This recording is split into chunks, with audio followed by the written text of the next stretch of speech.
La Russie opposera son veto contre un projet de résolution occidentale qui jalonne une intervention militaire en Syrie.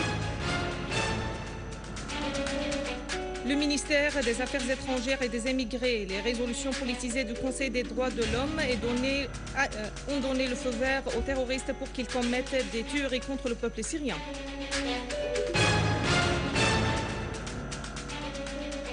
Attaque terroriste contre une centrale d'électricité à Al-Faboun.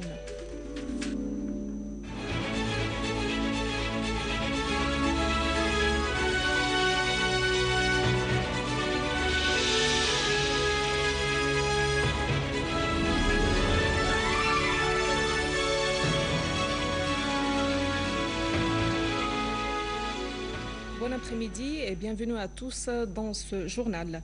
Le délégué permanent russe auprès des Nations Unies, Vitaly Tchurkin, a affirmé que son pays usera de son droit de veto contre le projet de résolution occidentale qui représente un point de démarrage d'une éventuelle intervention militaire en Syrie. Dans une déclaration faite aujourd'hui à New York, Tchurkin a indiqué que faire allusion au chapitre 7 dans le projet de résolution occidentale est absolument inacceptable et Moscou sera dans l'obligation d'user de son droit de veto contre ce genre de projet. Tchurkin a aussi parlé du projet russe au niveau du Conseil de sécurité, soulignant que son pays est prêt à adopter un projet simple susceptible de proroger la mission d'observateurs internationaux en Syrie. À noter que la Grande-Bretagne, la France, les États-Unis et l'Allemagne ont distribué une copie d'un projet de résolution aux 15 membres du Conseil de sécurité stipulant des sanctions sous le chapitre 7 si la Syrie n'exécute pas la résolution telle qu'elle dans les 10 jours qui suivent son approbation.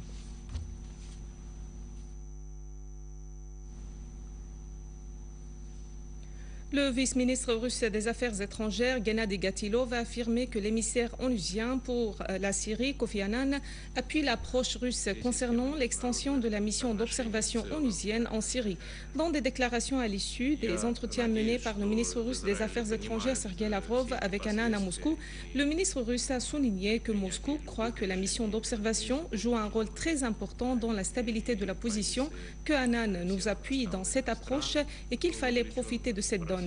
Gatilov a assuré que les deux ministres ont convenu que la conjoncture en Syrie est inacceptable et il faut soutenir les résultats de la réunion ministérielle de Genève. Moscou est prête à accueillir une deuxième conférence au niveau ministériel à Moscou avant la fin de ce mois sur la Syrie consacrée à ce projet.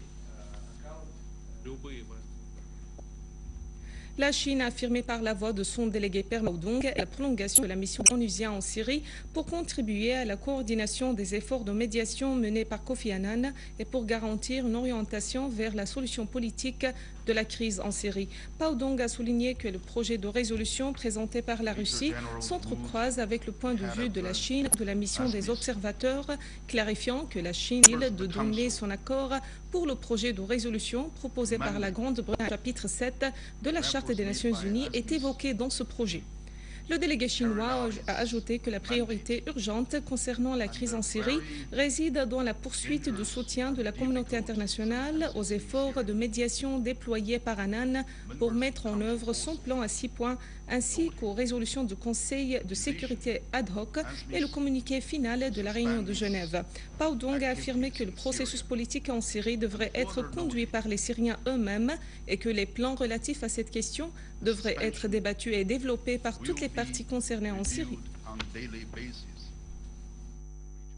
La Syrie a affirmé que politisée adoptée par le Conseil des droits de l'homme et d'autres organisations internationales contre la Syrie avait donné le feu vert aux gangs terroristes armés de poursuivre leurs agressions contre le peuple syrien. Dans un rapport détaillé adressé par le ministère des Affaires étrangères et des émigrés au secrétaire général des Nations Unies, la Syrie a rejeté les allégations contenues dans la décision du Conseil des droits de l'homme numéro 19. Le ministère a affirmé que la poursuite du recours à une approche partiale est sans précédent dans les décisions du Conseil des droits de l'homme et ne contribue pas à un règlement pacifique de la crise sous la direction de la Syrie, mais elle vise à compliquer la situation et à couvrir le soutien octroyé par des pays arabes, régionaux et occidentaux aux gangs terroristes armés.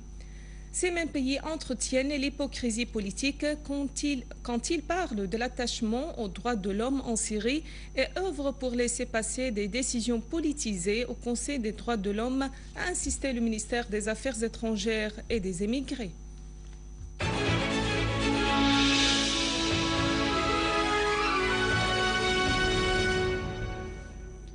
Les services spécialisés ont fait déjouer hier une tentative d'infiltration des terroristes armés depuis les territoires libanais vers la Syrie au niveau des alentours de Tal-Kalar dans la banlieue de Homs. Une source à la préfecture de Homs a indiqué que ces terroristes armés avaient essayé de s'infiltrer dans les territoires syriens au niveau des sites Tibteshih, Noura, Halat et Mathoumé dans les campagnes de Tal-Kalar après avoir tiré sur les gardes frontières faisant usage de roquettes RPG et de mitrailleuses. La même source a ajouté que des accrochages avaient éclaté entre les services spécialisés et les terroristes armés, dont certains ont été blessés et d'autres ont rebroussé chemin vers les territoires libanais. Un gang terroriste a visé aujourd'hui dans le quartier d'Al-Qaboun à Damas par une attaque de sabotage une centrale de transformation électrique.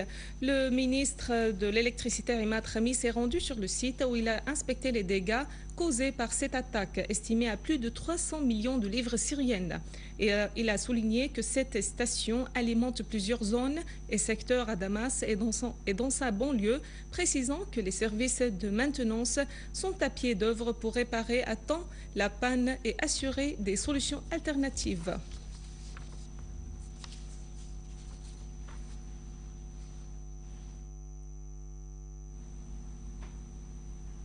Voici un rappel des principaux titres. La Russie opposera son veto contre un projet de résolution occidentale qui jalonne une intervention militaire en Syrie.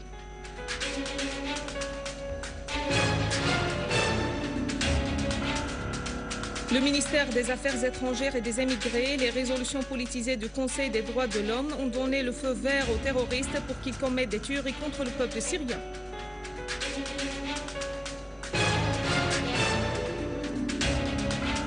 Attaque terroriste contre une centrale d'électricité à Al-Qaboun.